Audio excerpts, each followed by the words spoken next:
Hello everyone, we're live on the scene at Resort Island right now. I am standing right here at the finish line, and we've got Mitt and surprise entrant Chrispy Pixels on the scene. They're in the race right now at Resort Island. They're coming around the pass. They're coming real close. This might be a photo finish, folks. Wait. Is Mitt going through the trees? Mitt's running through the trees, directly through the trees. The loops are hard. Welcome to Let's Talk About Sonic. I don't know what to tell you, folks. That was definitely a photo finish. We're going to have to see what that one looks like in post. I'm so sorry. We don't have the results immediately. We're going to have to see that one later. We'll try to get you the information as soon as possible. I'm Crepe, your reporter for today. I'm Mitt. I was just in the race. It was really a lot of physical effort. I'm Chrispy Pixels. I didn't even realize there was a race going on today. I'm just late for work. And welcome to Let's Talk About Sonic, your favorite podcast about your favorite hedgehog. Today we're going to be talking about beloved Sega Saturn. I'm sorry, beloved PC. Oh, I'm sorry, my bad. Beloved Nintendo GameCube game, Sonic the Hedgehog R, or Sonic R for short, or Sonic R as I'm pretty sure it's actually properly called. Yeah, I don't think it says the hedgehog anywhere on it. Could you imagine if, like, on the box or something, they tried to stick in the hedgehog like they do with CD? Sonic the Hedgehog CD. Does it say that? Yeah. It does, yeah. On the title screen. Sonic CD has always been Sonic. Well, there was a point where it was actually Sonic CD the Hedgehog. Oh no. I'm not even kidding. That was actually... It was ordered in such a way in prototype builds where the only proper reading of it was Sonic CD the Hedgehog. Wow. Yeah. Sonic R the Hedgehog. Sonic R the Hedgehog. ER a hedgehog. ER the Hedgehog. And we have noted Sonic R liker Chrispy Pixels as a guest today. I love Sonic R so much. It was like probably my first PC game, I want to say. Besides like Freddy Fish and Putt Putt, Sonic R was my first PC game. I remember I was actually at a battery store with my mom because she needed like batteries for her watch, and they were selling games there. And I had the choice between Sonic R or Crash Team Racing. And I made a very fateful decision that day. Mm-hmm. I think that decision determined a lot of things for you. It really did. Yeah. I remember, like, at the time, as a kid, like, I had played Majora's Mask already by this point, so the game had been out for a while. So I was, like, kind of disappointed with the graphics on it. I was like, Knuckles looks ugly. You know, his hair's weird and flat, and his shoes aren't even right. But looking back on it, like, I have fond memories of it, like, in terms of Sonic especially. I love the stiffness of the spines, obviously, like, that's the inspiration for Pointy Sonic. Whereas, like, compared to the modern games where they're just, like, exaggeratedly curved, they feel like they have a lot less attitude to them. Yeah. And, like... like, one of the things I really like about the stiff spine model is that the point of convergence for the spines, like if you were to draw a line through them on what direction they're going, the point in front of Sonic's face where they converge is like where the player is looking anyway. So it kind of directs your vision in front of you by having the spines angled in that way. That's interesting. I hadn't actually looked at it that way, because I've seen a lot of people talk about like the design changes, the intent that went into Sonic's model going forward from Adventure. And they've always brought up the point, which I guess must have come from the devs themselves, that they made Sonic's spines longer at that time, and then longer again, I'm sure, to make him look better from the back, to emphasize the direction that he's moving. Which, like, I guess makes some amount of sense. But you're right that having like perfectly pointed, maybe not like super shorter, but still shorter spines relative to modern Sonic, like we see in like Sonic Jam and Sonic R, does also point toward where the player is facing as Sonic. Right, and I think it's just a better visual aesthetic to have to look at in terms of like the back of the player's head. I think the pointed angles are just appealing compared to like the soft curves of modern Sonic. I think the modern Sonic design works well when you have things like physics to put in, where the spines can kind of sway or turn as he turns. Yeah, exactly. Or But- like bounce when he runs. Right, but I think in terms of the classic, the stiff spines work best Mm, because like you didn't have like physics or anything to work into the model. totally. And like the low poly look is a lot of Sonic R's appeal these days too. Right. Some of it is definitely nostalgia, but some of it is for sure like, I don't know. I guess like not being tired is being tired is like not the right way to describe it, but like being overly familiar with like the way 3D games look these days, where they're very high fidelity, there's very high detail, and going Yeah. back to something that feels hyper stylized because it's low fidelity and low detail feels like a retreat or like a new angle on what things can look like, even though it's super old and people might not have even liked how it looked at the time. Right. Yeah. Well, I feel like when it came out for the Sega Saturn, it was visually appealing. Like if you got it the same release year or maybe a year after, yeah. But by the time most people were playing it, it was already like kind of dated looking. Yeah, 'Cause easy. graphics were just quickly developing in this time span.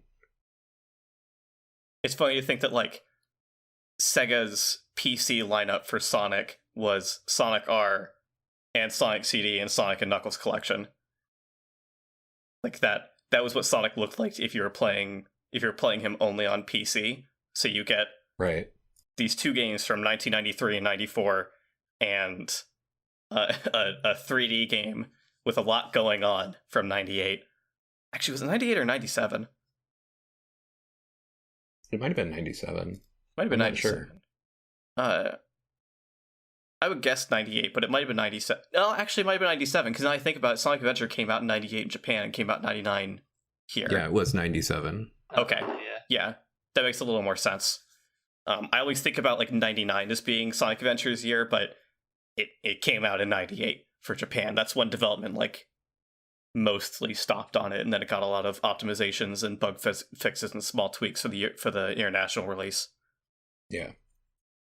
We talked about it before briefly in a different episode, how there's a little bit of the development overlap between Sonic R and Sonic Adventure. I mentioned, especially in editing notes, that Tails Doll was designed by a level designer for Sonic Adventure, though I guess the design might have been extrapolated for Sonic R.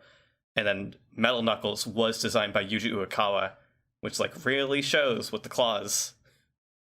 Oh, I actually didn't know that. That's really cool. I knew that about Tails Doll, but I didn't know that about Metal Knuckles. That's awesome. Right. It was Kazuki Hoshino only mentioned it on Twitter like in March of this year. Wow. Okay. Yeah. But I suppose people could have guessed beforehand. I kind of had like the inkling because Metal Knuckles' claws really remind me of Chaos's. Yeah, I could see that now. I really thought that Metal Knuckles was designed by Traveler's Tales. I'm really surprised that he wasn't. Yeah, I'm actually not sure how much design stuff they brought to Sonic R. I'm guessing that Traveler's Tales was mostly there as a programmer and game designer because, Right. my god, they were really good at that. There was a little bit of design used in Eggman because of the slightly different Eggmobile. Oh. Yeah. I never even noticed he had a slightly different Eggmobile. Yeah, it's got like that little rocket on the bottom of it that launches. Oh, that's true. I just never really considered that as something that affects the design, I guess. Let's see. Yeah, somewhat. I mean, it went through Yeah. revisions. Like in one of the betas, it had a more angry looking rocket that got swapped out. Oh, yeah, that's funny. I remember that. Didn't even know. So the development of Sonic R, as I understand it, was Traveler's Tales was sitting here one day making a Formula racing game, a Formula One racing game. And like in the middle of developing this, Sega was like, okay, we messed up. Sonic Extreme isn't going to work out, but we need a 3D game for Sonic. So here's some assets for Sonic Adventure that we've been working on. Turn your Formula One game into a racing game. And Traveler's Tales was like, this, are you sure? Because that doesn't really work. Whatever, we'll make it work. We'll just give it the jump button. And so it plays like a racing game with cars with a jump button on it, which I think is what a lot of people stray away from the game for, because it's got like these slippery controls. You can't turn very easily because it's as though you're driving a car, but you're on foot. So the visual disconnect there makes it hard for people to pick up. Yeah, it took me a long time to get used to it. Right. And that's where characters like Amy, I really like, because she still represents that car phase of the development, 'cause she's literally in a car. Mm-hmm. It makes a little more sense. And it's funny because that's pretty much exactly why you have like an accelerate button, I guess. Like, there's a dedicated accelerate button, and then if you're playing on a controller, the triggers are more or less dedicated drift buttons. Right. Yeah, and drifting is a thing even though they're on foot. Mm-hmm. Yeah. I've always felt like the drifting feels even closer to like a hard turn button like the F-Zero games have. Right, yeah, definitely. And the jump feature definitely feels like an afterthought. Because like the abilities don't really help a whole lot. It depends on the character though. Like the character balance is horrendous in this. Which I think that comes from a lot of people when they think of racing games, they think of the multiplayer aspects. And this does have multiplayer to it, but it's very clearly built as a single player experience. Yeah, absolutely. The way that it has the different collectibles and all the tracks. Yeah, and like the shortcuts are not shortcuts, they're long cuts. So this game sort of it incentivizes exploration in a game that's about maximizing your time around the track, or minimizing, I guess. And it is like a really fascinating single player experience, but I don't know, like I wasn't there in 1997. I didn't have a Saturn. I was 3 years old. So like I don't know for sure, but I wouldn't be surprised if people were very like uncertain how to take that at the time, because your multiplayer is what racing games had been unless it was an arcade experience. Yeah, and then on top of that, a lot of people were just adjusting to the 3D aspects of gameplay. So to have slippery and clunky controls on some people's first introduction into 3D was just a horrible combination. Mm-hmm. It did kind of give like a benefit of the doubt sort of thing. Like maybe they just haven't figured out this 3D thing yet, but it wasn't necessarily that they hadn't figured it out, and more that they were figuring it out in a different direction before completely 180ing. Yeah, because it's a Formula One racing game. It was not intended to be an on-foot racer and feel like an on-foot racer. Right. But I still think they did the best that they could with it. Like, I love the visual aesthetic of all the stages. I think it's clever that they all have R names. Yeah. To go with Sonic R. I'm really into silly thematic stuff like that. Yeah. And I love the soundtrack. The soundtrack is better than the game itself, honestly. And I say this as a known Sonic R lover. I mean, yeah. It was like maybe a month and a half ago that I just played a bunch of Sonic R Net Play with Mitt. Do you remember that, Mitt? Yeah. Yeah. It's like it's not too distant. And it was a good time, but it was also just like it was just very like what it was. Playing through Sonic R these days is like a little flat. Especially because it's a very one and done kind of experience. If you're going for getting all the emeralds, getting all the characters, you kind of sit down and learn the courses briefly and then do it, and then it's done. You play through Radiant Emerald once or twice.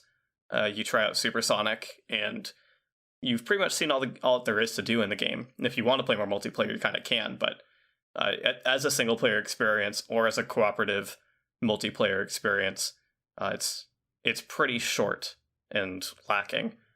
People pretty much know that about Sonic R's 5 courses, which like makes some amount of sense for the way it's structured, especially if you look at the amount of depth each course has. They have a lot of like overlapping elements, tons of side paths, which is where all like the collectibles are. But it's still just 5 courses. Like Super Mario Kart, a Super Nintendo game, had what, 30? 25 courses? I think 25. Did it have that many? I mean, granted, it might have only been 20, but I think Super Mario Kart had 5 cups, right? It had 4 to start with, and you unlock special. I never played Super Mario Kart. I think so, because keep in mind, it's a weird thing to compare it to, because it being 2D tile maps. Yeah. And there's only so many tile themes to go with it. they And, could like, be they're a lot shorter. more. Yeah, and they could be a lot more liberal with it. That's true. I guess like a better comparison point, and something that was even recent at the time. I believe Mario Kart 64 was a 1996 release. So, just reaching over like Mario Kart 64, that's a game that has 16 courses, and those still have a fair bit of depth and replayability to them now. Yeah. So, Sonic R is like fun and enjoyable, but it is brief and not. It's hard to like make it last. By comparison, I do kind of appreciate the length of it though, because it's one of those games that I just keep going back to after a while, where I'll just sit down and play Sonic R for 2 hours, 100% the game, and it's like boom. Yeah.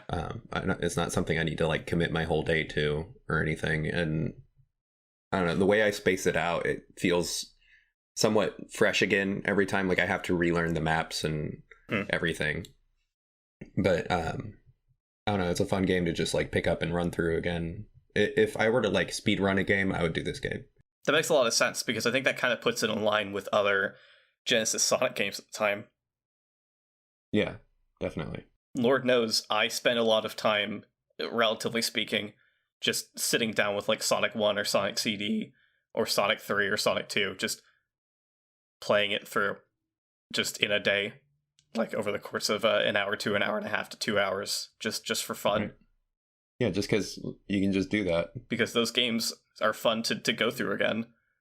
It's a lot like when you skip all the filler episodes of an anime, when you rewatch it, you're just going through it and enjoying it and not having to commit all this ridiculous amount of time to it. I like that as a fun comparison.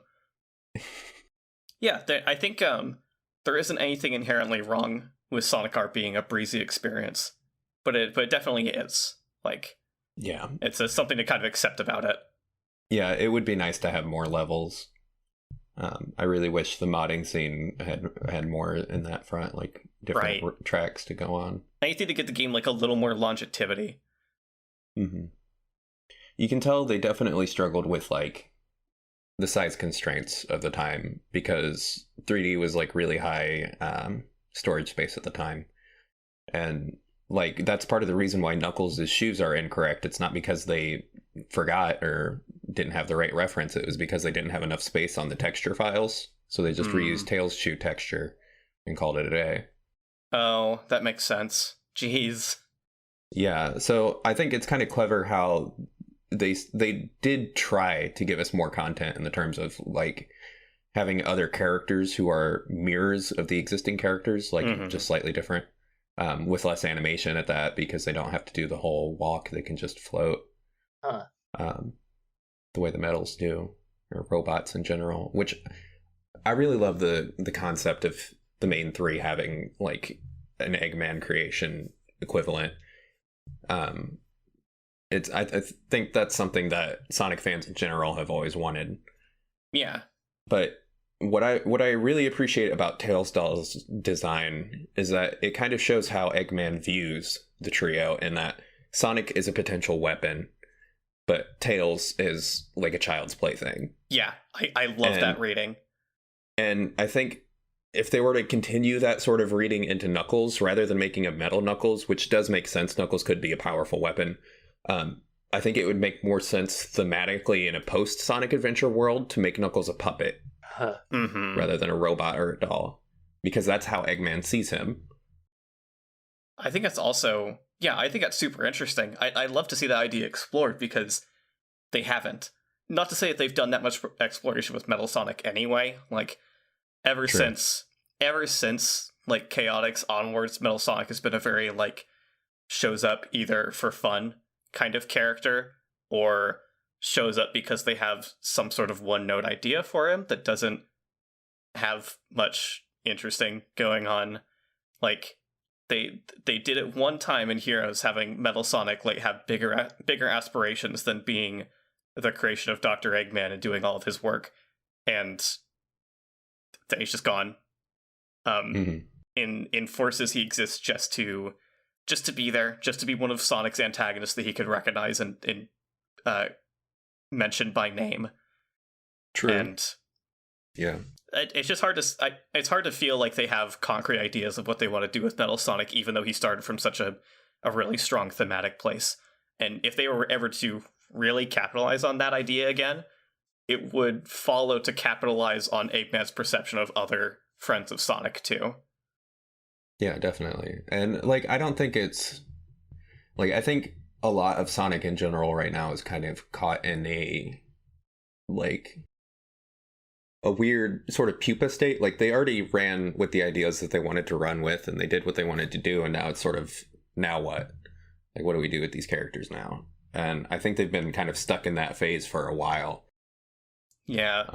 I would say like at minimum the last 10 years, but I could easily understand people saying longer, like the last 15 years. Yeah. Where like post Sonic OVA, it really felt like, okay, they did all their ideas. They don't really know what to do now. Or Sonic Adventure, even. Sonic Adventure was a phenomenal game in terms of story and everything that they wanted to do. But I think post Sonic Adventure, they just sort of lost track or forgot where they were going with it. Yeah. Or like at the very least, they forgot where they were going with things they already had. And they got really hooked on some new ideas, and they did see those ones through, but it definitely felt like disconnected from ideas they brought up before. Yeah, and I think another reason why Sonic R is such an important game for me is that it represents that phase of Sonic where we were sort of like, what's next? Right. Like, people were all excited to find out what was coming from the series and what they could do with it. And there was just so much imagination to capture in that era.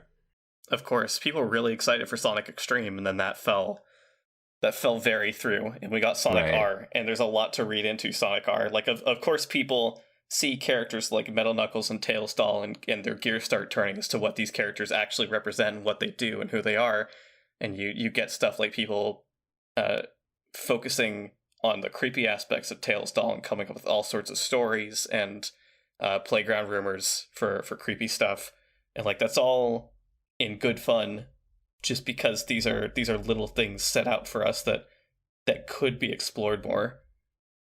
Right, yeah, exactly. And I remember being a Sonic fan during that era of the Tails Doll copy pastas or creepy pastas. I was really upset by the memification of the song Can You Feel the Sunshine, because that was a good song and it just became equivalent to creepy bloody Tails Doll image. Yeah. But it's fine because a lot of other tracks on the game are just as good, so I can always just move to the next one. Yeah, I mean, that just brings us back to the music. Like, Can You Feel the Sunshine? People have memified that one a lot, like you mentioned, in ways different from just like associating it with the creepy aspects of Tails Doll and making it a less than innocent song. It's also just people treat it like a joke, but it's still good. The rest of the songs in the soundtrack are really good. I'm a big fan of Back in Time, the track for Regal Ruin. TJ Davis, the vocalist brought on for all the songs, does a great job. She puts a lot of fun energy and sometimes emotion into the vocals definitely. for all the tracks, and I like them a lot. I actually think Back in Time is one of the weaker tracks for me. Oh, funny. I like You're My Number One, Work It Out, and Living in the City. Probably are my top three. I also like Work It Out a lot, and probably Living in the City after that, too. I do like... Work It Out is just so good. It's so good. I like Diamond in the Sky a bit, but I think I like it a little more instrumental.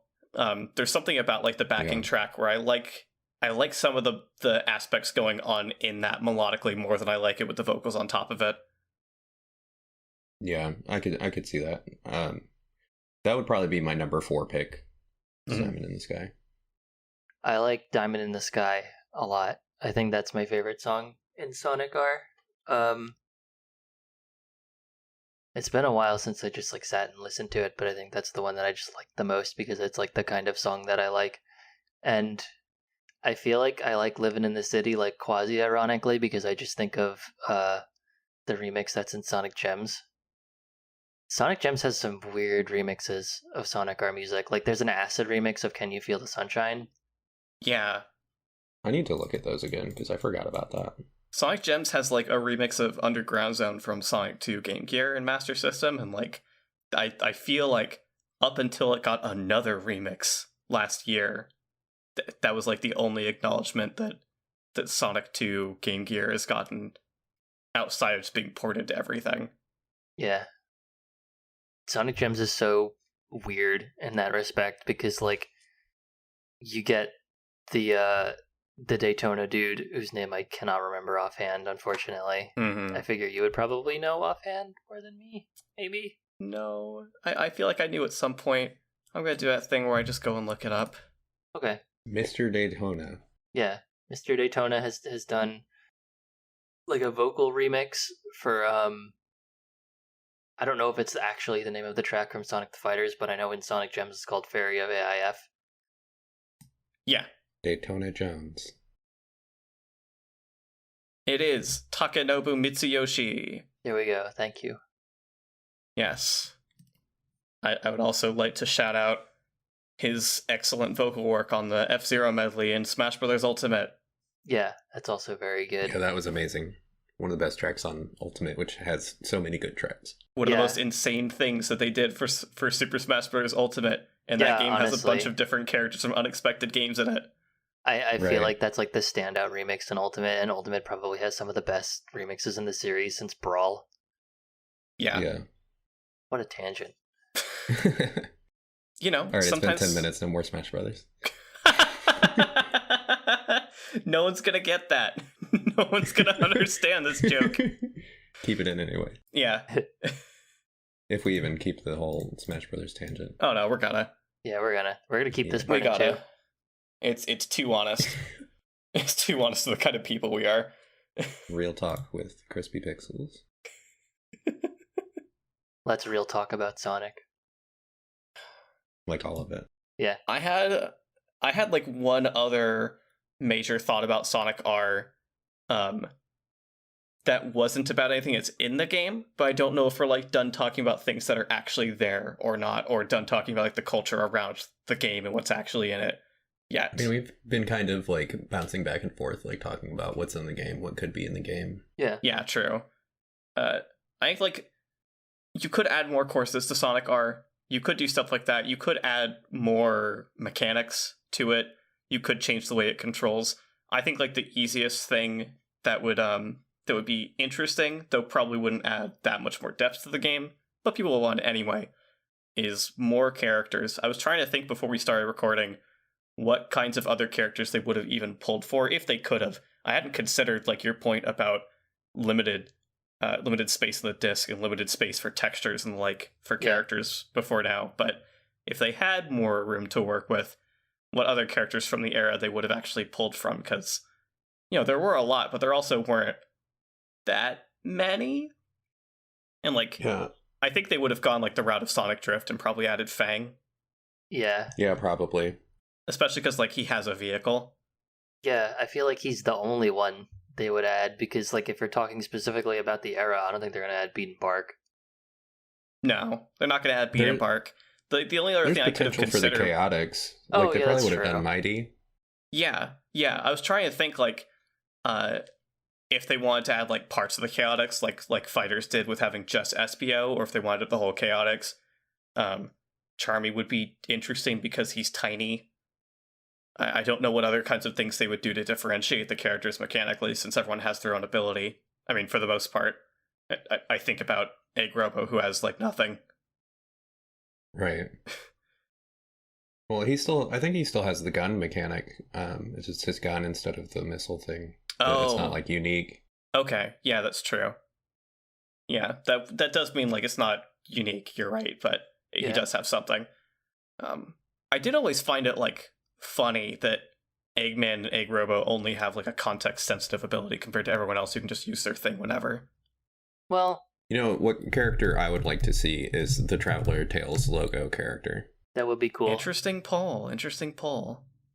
Tangentially speaking, they should also put that in the Lego games. Yes. Bring them back. But didn't they at some point stop putting that character in the logos? Yeah, now it's just two T's. It's the most boring thing.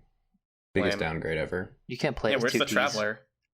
No. You can do that in Diddy Kong Racing. That's the only game I know where you can play as two T's. You know what? No Traveler, only Tails. You're right. Also, to bounce back on an earlier point, I think Amy technically has a context-sensitive thing because you don't get her boost all the time. It has to recharge. Yeah, that's Amy's sort of ability. They can't jump either, but they can turn their car into a boat over water, and that's the only thing jumping is used for anyway. Yep. I guess that's true, yeah. I guess hers feels more immediately usable since it doesn't require someone else to be on the track in front of you. Yeah. Right.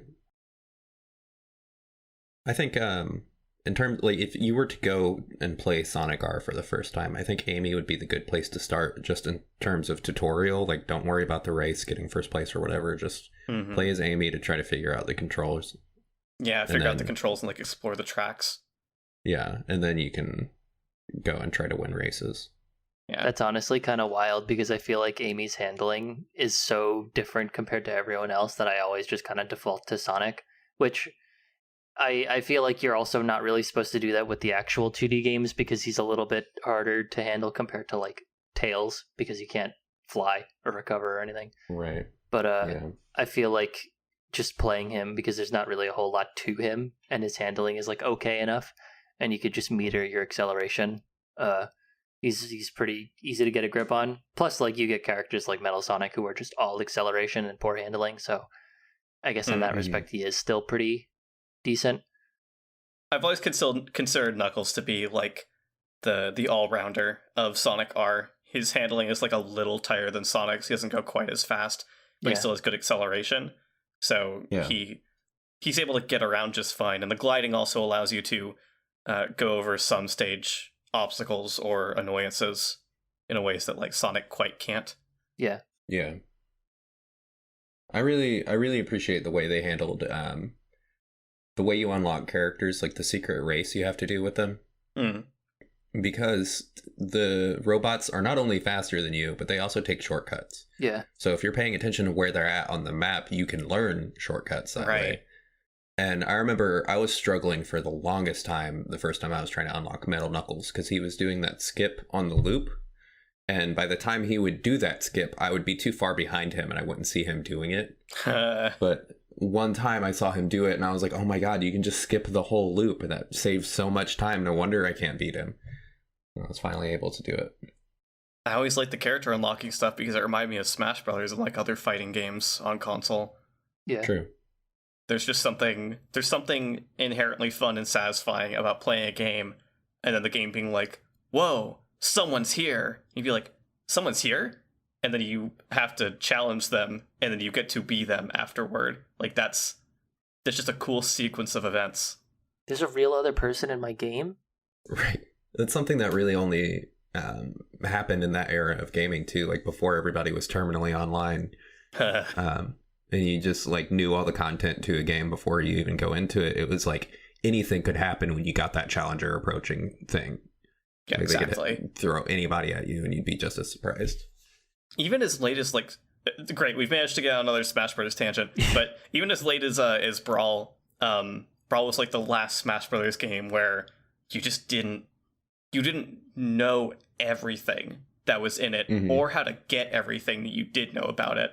Until you actually sat down and played it, because like they were revealing characters left and right in the Smash Brothers dojo, but they still left like a handful unknown before the game came out, and they didn't tell you how to get anyone. I remember I had like a really strong memory for some reason of going online within like a few days of Brawl coming out and asking around like, how do you unlock Falco? I can't figure out how to unlock him. Everyone's giving conflicting info. Yeah, the era of the internet where people were just saying stuff to say stuff. Yeah. I can't tell if I feel nostalgic for those times or not. It's like a really specific time. I'm sure this generation's gaming is going to have similar feelings. It's not going to be the same thing, but they're going to have similar moments. And I think it's probably captured most in Fortnite's like season events because you have no forewarning on what that's going to be. Yeah. Oh, huh. Yeah. So I would say that's the modern day gaming equivalent of that feeling. That's a good way of putting it. Yeah, because that's to keep going on Smash, that's kind of what they do with their character reveal trailers, is that it's more of like a public unlocking event, so to speak. So like everyone kind of together experiences what it's like to see what this new character is and who they are. But it's I don't know, because the practical part of my brain is like, yeah, I don't really like unlockable characters in games like that. In Sonic R, it's like, yeah, it's cool because there's a whole collection mechanic, and getting all the medals in each level has its own challenge and reward, and you explore the level to find that, and it's cool. And that's how the game kind of pushes its longevity. But with something like Smash Brothers or a fighting game where it's like, oh yeah, you got to do this completely cryptic unknown thing, or you can cheat and do the adventure mode to unlock them. And I guess that's more of like a word of mouth type deal. You can't do that as much now, not so much because of everyone being online, because that word of mouth will still spread, but there'll just be more truth to it. So it's not like you got to wriggle out the truth from like kids on the playground. But like data miners kind of get in the way of that. Like a game will often get leaked and data mined before it even releases now if it's a big enough release, because people break street dates. So yeah, exactly.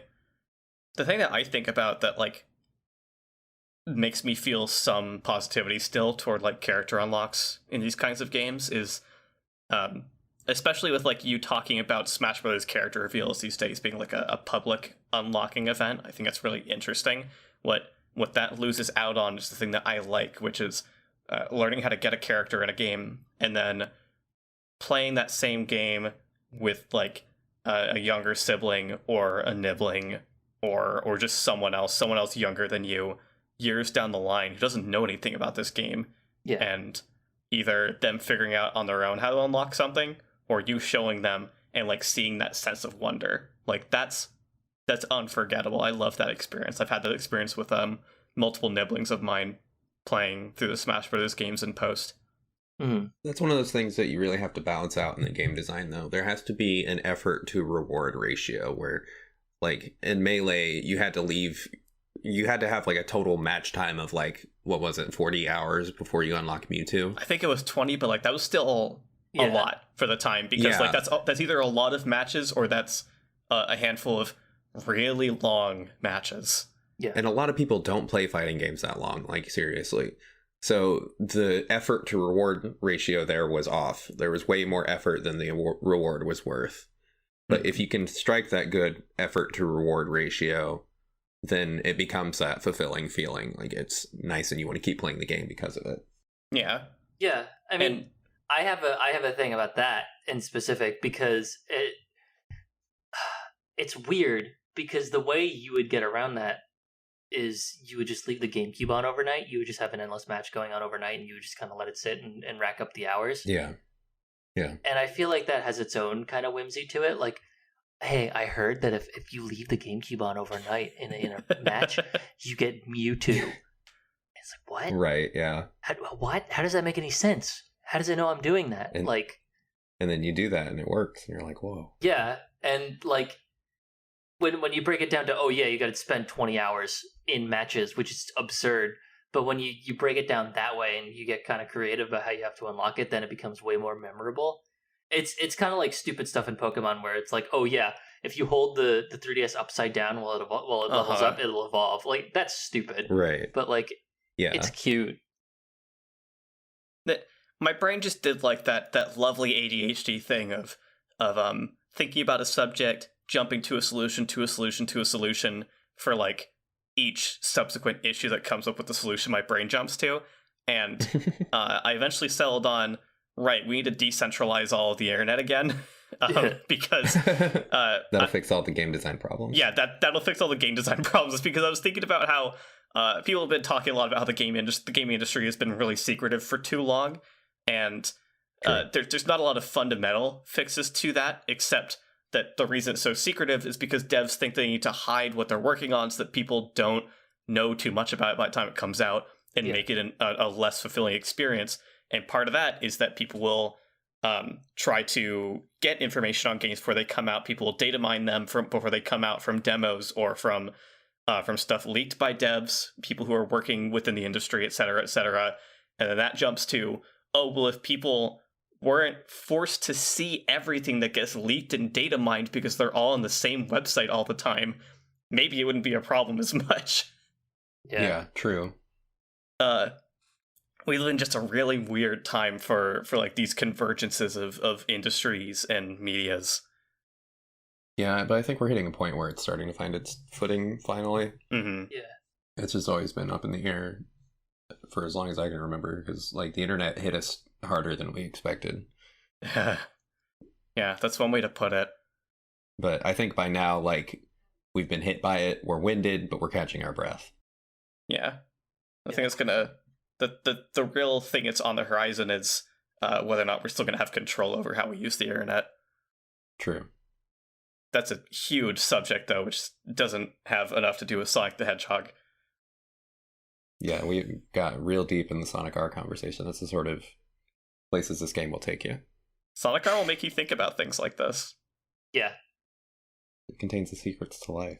I just want everyone to like be prepared. I think you should play Sonic R. I just think that you need to be ready to have these kinds of conversations with yourself. Absolutely. You're going to experience new brainwaves. The moment you play Sonic R, you enter the next phase of your life. Yeah. Playing Sonic R is like the first time you go camping in the backyard and you're just kind of laying out in the grass looking up at the sky at night. Oh my god. Yes. This has nothing to do with anything, but the first time I went camping in my own backyard, I watched Princess Mononoke on a small TV, and that was a bad decision. Because that is a really good setting. It's a really good experience. Mononoke. No, it's okay. I mean, it was a bad decision that I was too young to like properly process the like dread / optimism like in conjunction of a movie like Princess Mononoke. Yeah, so it was just scary. I was late in the evening, it was dark, and I was in my backyard alone, and like I could go inside and see my family whenever, which I did because I was scared, but like that didn't offer me the kind of comfort I needed because I was watching Princess Mononoke in the dark in my backyard in a tent. That's still a cool experience, though. My funny parallel is the first time that I camped out in the backyard in a little tent, I brought out a little TV and I plugged in my GameCube and I played Mario Baseball on it. That's how you camp right there. Yeah. That's tight. So my tangent actually doesn't have to do with camping, but when it comes to Sonic R, my brother was actually the one that installed it onto the PC for me. So like literally the day we brought it in was when we were both kind of playing it. He was Knuckles and I was Sonic. And then after doing that, he was like, let's go on a mission before dinner. And I was like, what mission? What are you talking about? Which my brother's like 9 years older than me at that. So he was like, we're going to sneak into the golf course that's like down the road. And the way my mom's house was set up, there was this lake in the backyard that had a river that went under a bridge that led into this little creek in the golf course.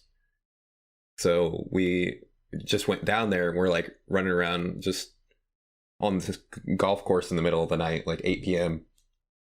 And then my brother was like, wait, oh my God, I can't believe this. And I was like, what? He goes, you have a light up shoes on. And I was like, oh no. So we had to go back immediately. It was just me sprinting fully across this golf course with my light up Skechers. Oh my God. It was fun times. That rules, honestly. I didn't know enough people when I was younger who had light up shoes. Part of it is that I was homeschooled my whole childhood and adolescence, so I didn't really have that like social aspect anyway. But oh yeah, like it's such an unfortunate happenstance of my childhood that I didn't know enough people with light up shoes. I think I had a pair of light up shoes once, and they barely worked. That was the last pair of light up shoes I ever had. Good memory to have with it. Yeah. Sonic R will make you rekindle memories like this. You'll see your childhood in a new light. Yeah. It'll take you back in time. It'll make you work it out. It'll make you it will. Living in the city. It will make you're my number one. I'm curious, Chrispy, as the Sonic R expert in this call right now, do you have any familiarity with like the nuanced differences between the different releases? Because I don't know if any one of them is like inferior or anything. So the Saturn version is superior. Okay. 100%. Sega's Sega's hardware always had unique ways of doing lighting, even as early as the Saturn. So there were like early versions of sort of vertex shading, where certain parts of the map would have different colors, and the character would correspond to those colors as they stood over it, so it looked like a light or something. Oh, okay, nice. Yeah, so it just had that much more charm and polish to it. Some of the textures were more wrong, like Sonic's shoe buckles, rather than being on the side of his foot, is on top of his foot, which later got fixed in the PC version, I believe. Right, but did they muck up the models a little bit in different places for the PC release? I feel like some characters' eyes got less symmetrical.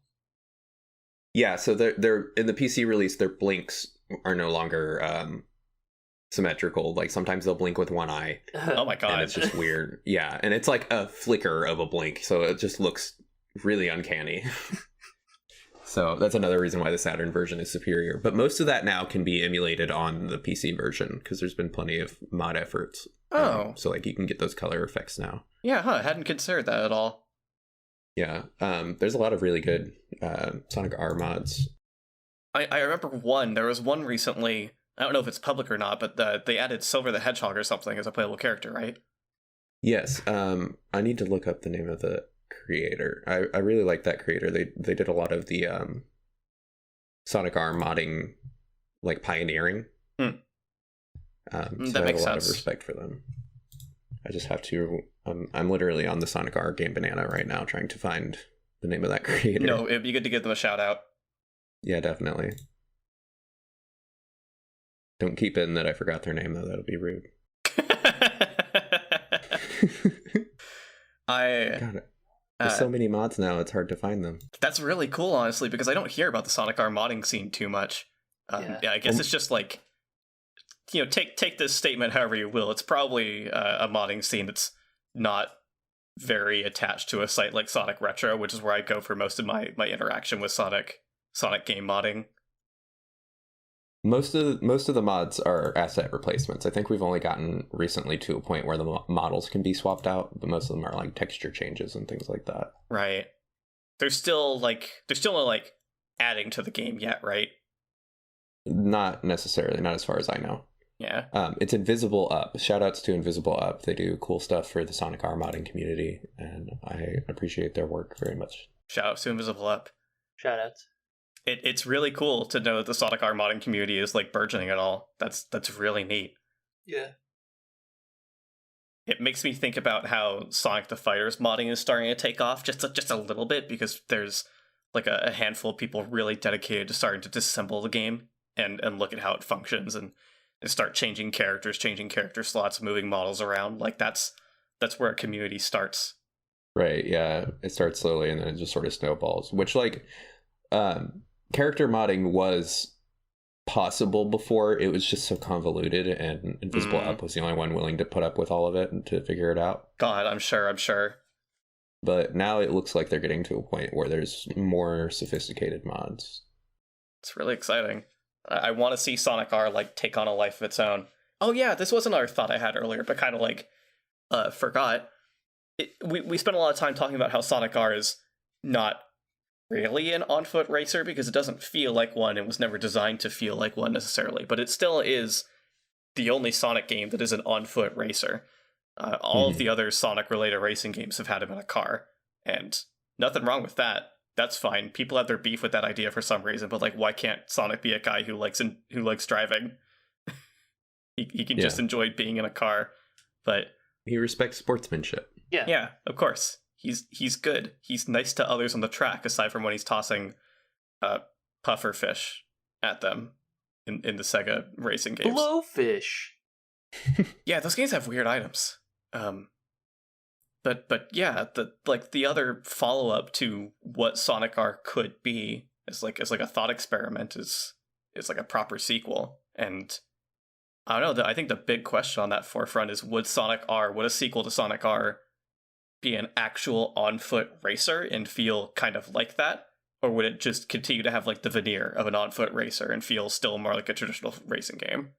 So in terms of a Sonic R sequel, I just want to note, I hate that Team Sonic Racing used the R because that was a huge misleading thing. Like, especially when that was how you revealed the game, was just the R itself. Yeah, for real. Like, that's just the whole bait and switch. That was rude. Just staying on that subject for a sec, that's just like been Sega's MO, Sonic Team's MO in the last decade of kind of stringing people along with stuff they're familiar with in order to like get them hooked on a product they still don't know anything about. I think about how like even though Sonic Force's reveal trailer did tell us a good bit about the kind of like the tone of the game and the setting, the fact that it had classic Sonic as a forefront thing in the reveal trailer was very like, y'all loved Sonic Generations, we're giving you more of that, except we're not actually. Right. Yeah. It's that bait and switch. I'm not a fan of it.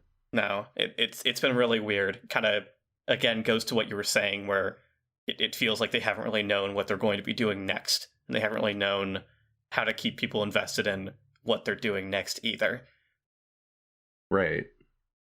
But yeah, in terms of what it could be as a sequel, I think Sonic R is one of those game concepts that are better in theory than in practice. I don't think an on-foot racer could ever really work very well in terms of Sonic gameplay. It would just be like, I know there's Sonic Battle R now and things like that, but I don't see the concept of racer and 3D platformer meshing very well. It would be a really niche market to try to hit. It's like the same kind of people who race speedrunning games. So that's essentially what it would feel like, I imagine. Yeah. I have two thoughts on that front. Yeah, you think, Matt? Yeah, because there's definitely a handful of speedrunning platformer games or like racing platformer games. Like the most notable one is literally just speedrunners, even though that's 2D. I was thinking speedrunners also. Yeah. But yeah, it's 2D. I think that you could have something with the boost gameplay and have that be a proper racer, which I do think is what Sonic Battle R goes for, if memory serves. Yeah. I think it also mostly falls down to how do you want to design a Sonic moveset that would work both in 3D and in the context of a racer platformer? Because Sonic hasn't concretely decided on what it wants to be for step 1 yet. But like that's kind of the thing with using the boost games as a foundation for that too, because if Sonic has the boost, it either goes that everyone else needs to have the boost too just to compete, or they need to have some sort of big advantage either in a different mechanic or in the level design. I think about like Sonic Riders has a somewhat similar thing going on, not fully because the speed gimmick is the rails that are on the courses, but there's also the waves. The airwaves. That's true, the turbulence, yeah. Because the thing that Sonic Riders does to differentiate its different character types is to give them different ways of interacting with the track using set pieces. And if the tracks are all designed in a balanced way, that kind of works out, but it still feels strange because it's hard to equate the advantage you get from taking a rail shortcut versus taking an air boost shortcut versus busting through some breakable object that lets you go into a different part of the track shortcut. Like, are they the same length? Do they equal out? Does playing one character type on this track give you an advantage versus other character types or not? I can answer that. You would have to assume that this is like a balanced game. Like this is where you've had time to balance it out so that the shortcuts should even out to taking the same path. Yeah. But I think honestly, Sonic Riders did a lot of things right. I think that is the key, like transforming the Sonic formula into a racer format, because it's got the cool attitude and aesthetic of Sonic while still being the sort of racer gameplay you expect from like Mario Kart. Yeah. In terms of like the multiplayer experience anyway. Like the game itself definitely plays a lot different than Mario Kart, but for the better, I think. I really loved Sonic Riders. Yeah, it would have been cool if the Sonic Riders series like actually expounded on itself in a direction that was I don't know, I guess more sustainable or like more capitalizing on the things that were interesting about the first game. I think what happens a lot with Sega or with Sonic Team is that they get a good idea or a good concept, but then they don't execute it well, and then they just throw the whole baby out with the bathwater. Right. They've been doing that a lot. Yeah, because I think that's what happened with Sonic Riders, especially after Zero Gravity. I think that's what happened with really a lot of different games. They just throw the baby out with the bathwater and then don't try to keep what worked with things. Mm-hmm. Don't we, like, concretely know that the development teams behind the storybook games wanted to make a third one? I'm not sure on that. Yeah, I thought the storybook games were good. Yeah, I think they had case charm. Of, like, poor execution, but good concept. Yeah, like, it's one of the times where they actually iterated on what they had in a way for the better. Black Knight does a lot to be a good step up from Secret Rings, and it's hard to say what they would have done for a third.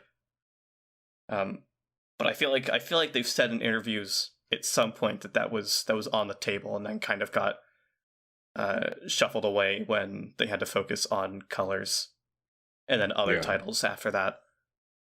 Yeah, they just toss concepts away a lot, unfortunately, and some of that is the games industry in general, but definitely some of it is the way that Sonic Team approaches their projects.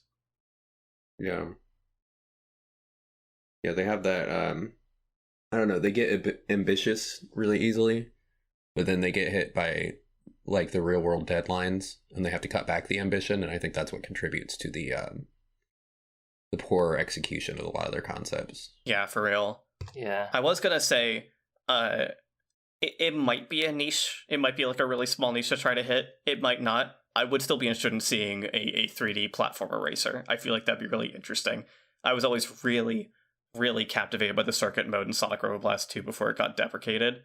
And like that's something everyone in this call has like seen before, at least. Mm-hmm. I think the circuit mode in Sonic Roboblast 2 is part of the reason why I don't think the concept works. You're just trying to do too much at once where you can't. It's hard to find a balance for good platformer gameplay, and it's hard to find a balance for good racer gameplay. So to do both at the same time is a lot.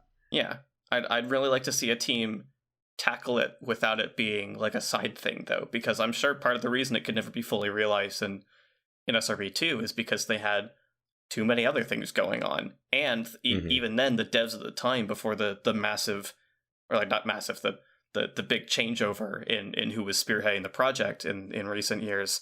Like before then, they were really focused on the match subgame instead. So it was either the main campaign or optimizing match gameplay. Like, of course, they weren't really going to take the time to figure out how to make circuit work.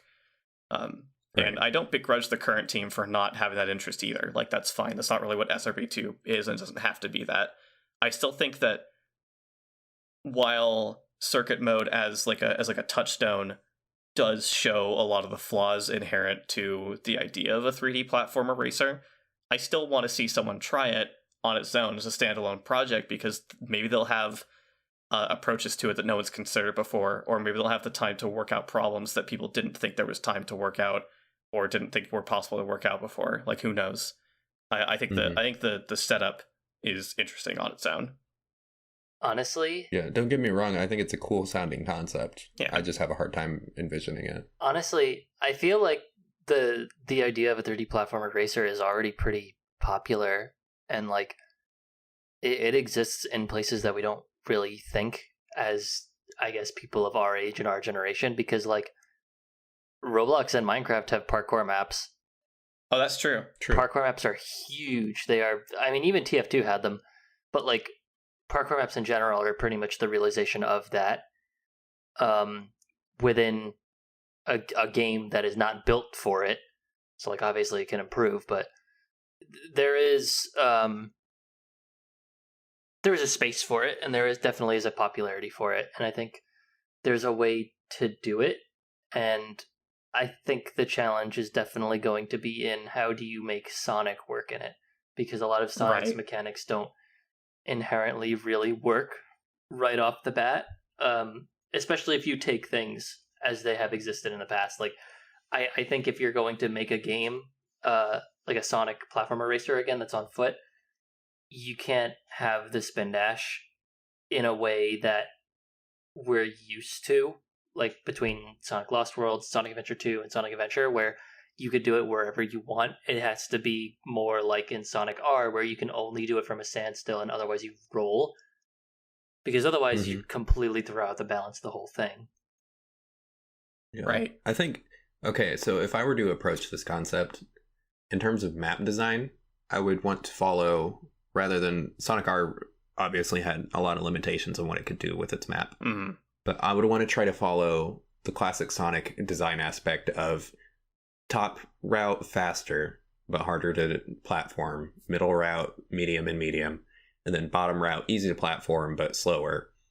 So then you have characters like a good Sonic will be able to keep doing that top route and go faster. But for Tails, it's easy to take that top route. He's going to get the shortcuts no matter what. So he's going to be a little bit slower than Sonic because universe-wise he is, but he just gets those free shortcuts. Mm-hmm. Mm-hmm. And that's where you get the sort of thing.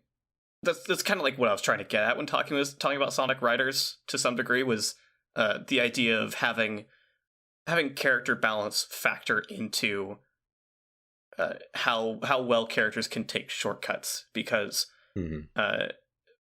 then the next character balance factor is skill, and you have to figure out if a top playing Sonic will always be able to do a race better than a top playing Tails just because of differences in speed and acceleration. And right, yeah. That's such a huge conundrum, and I think someone could tackle it and figure out the nuances of it. But my God, it would have to be its own thing. It could never be a project tied to any other project. Yeah. Yeah, it would be one of those games that come out and then people start comparing it to, this game like anytime they see that sort of format used. Yeah. Because with Riders, the big thing about that game's track design is that the paths that you would think are shortcuts aren't really designed as straightforward shortcuts. They do act as them, but I do think that they're not, they have a ceiling to them. Like, you can only go so fast on them, whereas I think there's ways without taking them that are technically faster. So take any grind rail, for example, as a speed type character. You're not using that just for the shortcut. Like, you do go a little faster, a little more easily than if you would otherwise, but you're also doing it to recover your air meter, because that's just a free way to get air while keeping a decent pace.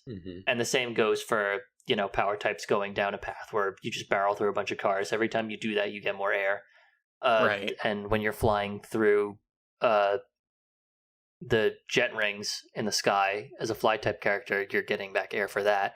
So being able to keep your air meter up so you can continue to boost when you're not doing that is a really important factor in playing well in Sonic Riders. And that's why the skill ceiling is so high, is because if you are able to manage your air meter without doing that all the time, which is really hard to do because you're pretty much only relying on tricks and item boxes, then I think technically you would be consistently going faster than if you were to take any of those shortcuts. Like, I think with fly type, speaking offhand, I think those are the most, like, these are shortcuts from what I've experienced out of the lot of them. So I wouldn't know if there's a directly faster way to do that when you're literally, like, cutting across half the track, like in Sonic Adventure Tails levels. Yeah. But so the way you balance that out in terms of a racer would be that, yes, it's a shortcut, but they have to move vertically and everybody else is moving, horizontally or laterally, I suppose. Yeah. In order to get to that shortcut. So that it's kind of like having to stop and wait and take the elevator rather than taking the stairs. Yeah. So the path overall is shorter, but you have to work to get there. Here's something big I was thinking about with your example between Sonic and Tails. If you introduce Knuckles there, then, like, I could see a Knuckles character being more balanced in closeness to how Sonic controls, in that, like, a top playing Knuckles player wouldn't even be gliding and climbing all the time because they would be doing all the platforming just like a Sonic would have to in order to compete with a Sonic. But, like, they still have that in their back pocket, the ability to climb and glide over things in order to get places Sonic can't. And that could give them an advantage, but, like, Knuckles would be able to stay somewhat close to Sonic if they're doing, like, the exact same motions through a level. So what I imagine in that top, middle, bottom format for the stage design is that Knuckles is pretty much always going to be riding the bottom, if not taking the top whenever possible. In terms of like clearing larger gaps that Sonic wouldn't be able to with the glide or something.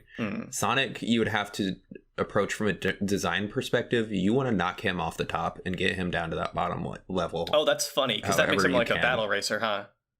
Yeah, because you would want him on that bottom floor.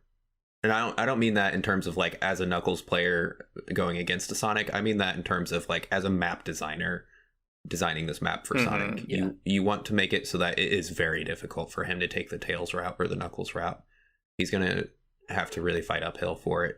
And he's going to end up in that longer stretch at the bottom, but it's easier platforming and he can handle it because he's only got his jumps or his double jump or whatever ability he ends up getting.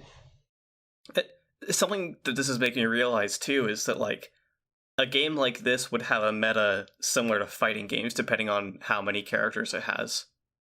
Because you'd be thinking about every race in terms of the matchup against the other characters who are racing with you. And I find that idea fascinating. I don't know if there's like anything else quite like that.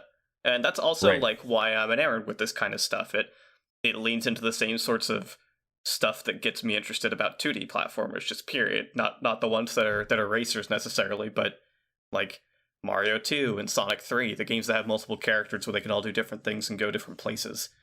I love that stuff, and that's true of fighting games, and that would be true of this too. Yeah. And like, if you were like in a competitive race and everybody's picking Knuckles, that's going to create a lot of traffic down the Knuckles path.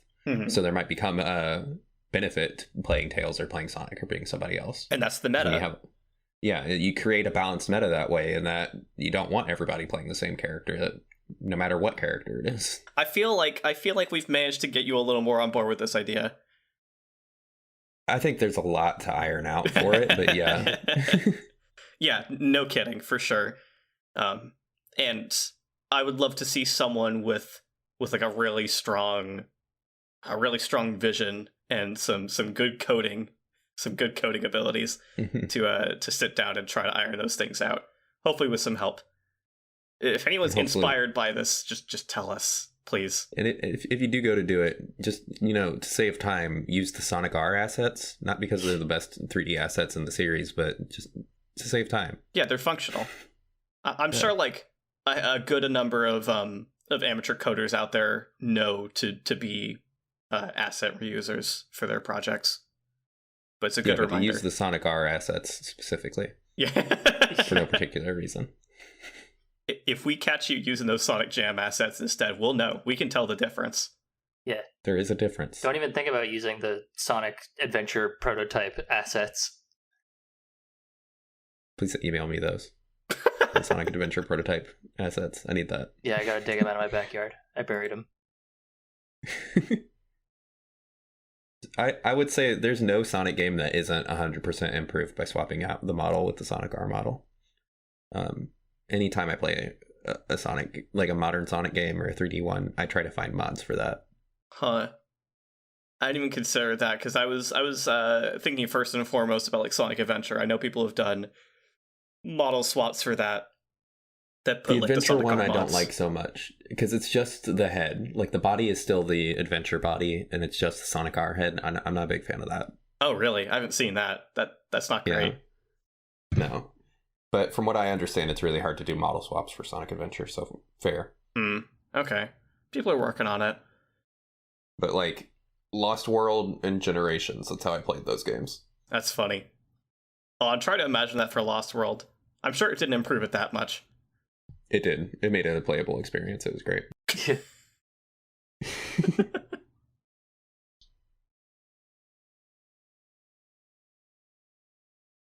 I like Sonic R. It's good. Yeah, it's cool. It's alright. Yeah, I think it's pretty good. Sonic R right. Yeah. Sonic R right. Alright. It's Sonic R, no, we gotta right? cut this out. That's gonna be the name of the episode. We have to do that. Sonic R right? Yeah. Well, it should be like Sonic's R right. God. Well, no, we can keep it in. It's a reward for the listeners for sticking around until the end. That's true. Now you know how we got there. Yeah. I think it's a joke that makes more sense audibly rather than I know. read I'm anyway. trying to figure out how to like type it. I'm trying to figure out how to spell it in my head that like works. It's okay. It's rough. All we do here are jokes that make no sense in text. That's true. If anyone like actually understands Sonic 3000 and Sonic Advance 8, you're a real one. Yeah, you've cracked the code. Thank you so much for joining us, Chrispy. This has been a really fun episode to record. Definitely. I would love to be on more in the future. Yeah, we've got some ideas for that. If you want to follow Chrispy on Twitter, you can go to twitter.com/Chrispy Pixels. That's CHRISPY Pixels. It's a great pun. Crispy with an H. I go by that because my name is Chris and my last initial is P. Crispy. Crispy. Wild. Round of applause for Crispy, everyone. You can follow the podcast at twitter.com/LTASonic. You can go look at all the other episodes we put up. And boy, have we put up some episodes at LTASonic.card.co. That's CARRD.co. Where can we find you, Crepe? Oh, you want to know that? Yeah. You want to know? Twitter.com/crappyblue. That's cool. Mitt? I don't know. I don't know where what. Mitt, are you on Twitter? How do we perceive you? Okay, well, don't tell anyone, but I'm on Twitter. I've been on Twitter for a long time. It's my @ is Mitsumi Mario, so don't tell anybody that. I can't believe we've gotten through this whole episode. We didn't talk about Pointy Sonic and Fluffy Tails once. Like, we did a little bit, but we didn't like shout it out. We didn't like advertise it. We got to do that. Well, that's what the ad was in the other episode for. Yeah, but we're giving you airtime. Play Pointy Sonic and Fluffy Tails. I was gonna mention like at the start of the episode and just completely forgot to say, hi everyone, this is Chrispy Pixels, maker of Pointy Sonic and Fluffy Tails, that thing that we talked about for like 30-40 seconds straight, it out of nowhere in the middle of episode 10. They make the pixels. Yeah. I mean, I could go ahead and just go on a tangent about Pointy Sonic and Fluffy Tails since you guys are asking. Yeah, plug your stuff. Cool. So, I love Pointy Sonic and Fluffy Tails. They're my creation for SRB2. So I worked on SRB2 a lot as a kid in like middle school, and then I took a couple of years away from the community, and then I came back. The entire time I was away from the community, I just had all these ideas for gameplay and how I would approach going back and modding SRB2 if I were to pick it back up again. So once I made the decision to go back, I ran with it. I just had all these ideas sitting in my head and all these different ways that I wanted to try to change the gameplay and fix what didn't work with it and amplify what did work with it. And that all came together in Pointy Sonic and Fluffy Tails. So there's just a lot of love and care put into that. You should play them and experience them, because truly, as much as I post about them, you cannot get the full experience without playing it in your hands. Yeah. True. So there we go. I think that was a really strong sell. I recommend that everyone play SRB2 anyway, and if you're going to play SRB2, download Pointy Sonic and Fluffy Tails. Yes. SRB2 is like, it isn't necessarily for everyone, but it is by a large margin the strongest Sonic fan game that exists, and like that's for a lot of good reasons. And if you give it a lot of time, I'm sure you will understand why. And also, don't be deterred by like, oh, I don't really want to get into modding games. It's always so complicated. It's not complicated in SRB2. You just literally go to the add-on section on the game menu and press the file and it loads it. It's modded. So it's super easy. It's so good. It's super easy. It's quick and it's understandable. It's super easy. And thank goodness, it used to actually be like a little less intuitive. Well, now it's pretty intuitive. True. And hey, don't tell anyone, but SRB2 actually won't run unless you have Pointy Sonic and Fluffy Tails, so like, True. Better get that. True. Better get it. Sorry, I wasn't trying to like mislead anyone. I was just like, you know, I'm trying to make an easier buy-in. You know, it's not too much effort, but if you think it's a little too much work to go and download this secondary thing that you need to run the game, then like, I don't know, maybe it's just not for you anyway. Pointy Sonic and Fluffy Tails. You just gotta. You just gotta. And, you know, if you want to, you just gotta back us on Patreon at patreon.com/LTASonic. You gotta. I also don't remember, but just in case we didn't say it, you also just gotta go to our website, which has all of our previous episodes at LTASonic.card. That's CARRD.co. And we'll see you in the next racetrack. Yeah, the next race. Next time. Yeah, we'll see you in the next race. Oh, it looks like we're getting the results right now. The winner was